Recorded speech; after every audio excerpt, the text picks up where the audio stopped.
हनुमान ने लंका की यात्रा प्रारंभ की। जैसे ही चोरी छुपे हनुमान ने लंका में प्रवेश किया और खोजते खोजते ऐसे स्थान पर पहुंचते हैं जहां पर तुलसी का पेड़ है और शंख भी है। वो बहुत प्रसन्न हुए और उन्होंने एक आवाज़ सुनी कि कोई राम नाम जप रहा है, और ये देखकर हनुमान जी बहुत प्रसन्न हुए। वो उस घर के दरवाजे पर आ गए और उन्होंने एक ब्राह्मण का रूप ग्रहण कर लिया। अंदर विभीषण श्री राम का जप कर रहे हैं। जैसे ही विभीषण ने श्री राम कहा, हनुमान जी ने, जो कि ब्राह्मण के रूप में थे, उन्होंने भी पुनः यही जप किया। विभीषण ने पुनः दरवाज़ा खोला तो देखा कुछ साधु महात्मा बाहर खड़े हुए हैं। विभीषण देखकर उन्हें प्रसन्न हुए। हनुमान भी उन्हें देखकर अति प्रसन्न हुए। हनुमान जी ने कहा, जय राम जी की। विभीषण ने भी कहा, जय श्री राम। हे देव, आप कौन हैं? जय श्री राम बोलकर साहस करने वाला आप कौन है और यहाँ कैसे आए? हनुमान पुनः कहते हैं, आकाश मार्ग से जा रहा था। इस आंगन में तुलसी का पौधा देखकर मैं पुनः रुक गया। शंख और चक्र का चिन्ह देखकर मैं पुनः समझ गया ये किसी नारायण भक्त का ही घर है। इसी प्रकार आपके दर्शनों के लिए रुक गया और रहा श्री राम की जयकार का प्रश्न।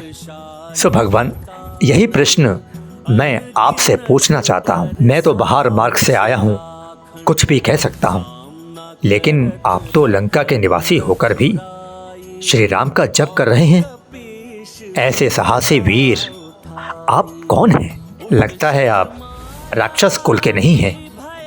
विभीषण मुस्कुराते हैं और पुनः कहते हैं कि मैं राक्षस कुल का ही हूँ, परंतु श्री राम का भक्त हूँ। क्या राक्षस जाति को श्री राम की प्रभु भक्ति का अधिकार नहीं है? उनकी भक्ति का अधिकार तो प्रत्येक व्यक्ति को है। प्रभु राम अपने भक्तों में ऊंच नीच जातिवादी का भेद नहीं रखते। उनके निकट तो देव, दानव, मानव, यहाँ तक कि पशु पक्षियों में भी कोई भेद नहीं है।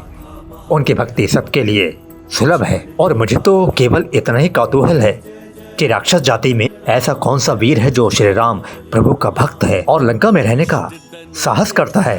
वो पुनः विभीषण से कहते हैं, इसीलिए श्रीमान आपसे आपका परिचय जानना चाहता हूँ। विभीषण पुनः उत्तर देते हैं, मैं महर्षि विश्रवा का पुत्र और महाराज रावण का छोटा भाई विभीषण हूँ। और जहाँ तक लंका में रहने का प्रश्न है, तो हे महात्मा, जिस प्रकार जिव्या दांतों के बीच में रहती है, उसी प्रकार मैं भी लंका में रहता हूँ। लेकिन इस दुखदायी अवस्था में एक ही आशा है कि एक दिन मुझे श्री राम के दर्शन अवश्य होंगे और वही मेरा उद्धार करेंगे। हनुमान जी कहते हैं, बड़े विस्मय की बात है कि आपने अभी तक प्रभु श्री राम को देखा तक नहीं है और उनकी भक्ति कर रहे हैं। हनुमान हंसते हैं और कहते हैं, ये कैसा रस है? विभीषण कहते हैं, ब्राह्मण देवता, हम तीनों भाइयों ने एक साथ कठोर तपस्या करके ब्रह्मा जी को प्रसन्न किया था। जब ब्रह्मा जी ने वरदान मांगने को कहा तो बड़े भाइयों ने शक्तियां मांगी और मैंने सिर्फ श्री नारायण की आनंद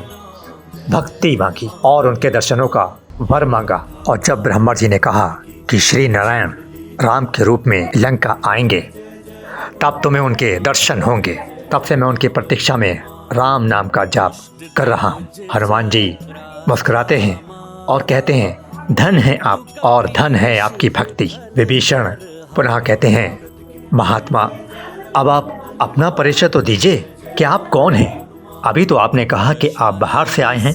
आप कोई हरि भक्त हैं या फिर कोई देवता हैं? ऐसा तो नहीं कहीं आप स्वयं श्री राम हैं जो मुझे अपने दिव्य दर्शन देने यहाँ आए हैं? हनुमान जी कहते हैं, राम राम राम राम, आपने मुझे कहाँ पहुँचा दिया है? मैं तो एक अधम से अधम व्यक्ति हूँ, एक ऐसे कुल से हूँ जिसका प्रातः नाम लेना भी अशुभ माना जाता है। विभीषण उनको देखते हैं। हनुमान पुनः कहते हैं, ये मेरा असली रूप नहीं है, ये रूप मैंने ग्रहण किया है। मेरा रूप एक वानर का है। मेरा नाम हनुमान है। प्रभु श्री राम की उदारता देखो, मुझ जैसे सद्बुद्धिहीन व्यक्ति को भी अपना सेवक बना लिया। उनकी वाणी से निकले शब्दों को विभीषण ध्यान से सुनते हैं।